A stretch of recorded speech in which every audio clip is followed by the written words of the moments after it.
এই যে আপনার রাত্রের খাবার, আর এই মাসের মসজিদের চাঁদাটা। 1 2 3 4 এই যে। আলহামদুলিল্লাহ, আল্লাহ তোমাদের রিজিকে বারাকা দান করুক বাবা। হুজুরের কাছে কি শুনবো? হুজুর 1 মিনিট। বলো বাবা।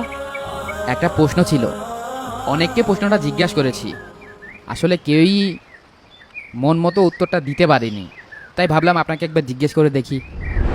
কি সমস্যা? হুজুর, আমার নজর খুব খারাপ হয়ে গেছে। রাস্তায় মেয়ে ছেলে দেখলে ফ্যাল ফ্যাল করে তাকায় থাকি, সারাদিন মেয়েদের সাথে গল্প করি, রাত হলে তো ভিডিও। নাউজুবিল্লাহ, আস্তাগফিরুল্লাহ, আস্তাগফিরুল্লাহ। এমন খারাপ অবস্থা হয়ে গেছে, নিজের বোনের দিক তাকালেও লজ্জা লাগে, মায়ের সামনে দাঁড়াতে পারি না। চলো বাবা, আমার সাথে মসজিদে চলো। এখন? হ্যাঁ, এখনই। হুজুর, আমার তো বাইক আছে, দাঁড়ান আমি বাইকটা নিয়ে আসি। না, হ্যাঁ? হেঁটে যেতে হবে। আচ্ছা চলেন।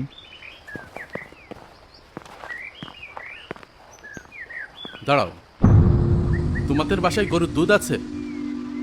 গরুর দুধ? জি আছে হুজুর। তাহলে যাও, 1 গ্লাস দুধ নিয়ে আসো। হ্যাঁ, কিন্তু আমি তো আপনার কাছে জানতে চাইছি অন্য বিষয়ে। এখানে গরুর দুধ দিয়ে কি করবেন? যদি সত্যিই উত্তর পেতে চাও তাহলে যাও, গিয়ে দুধ নিয়ে আসো। কি মুসিবত হুজুর।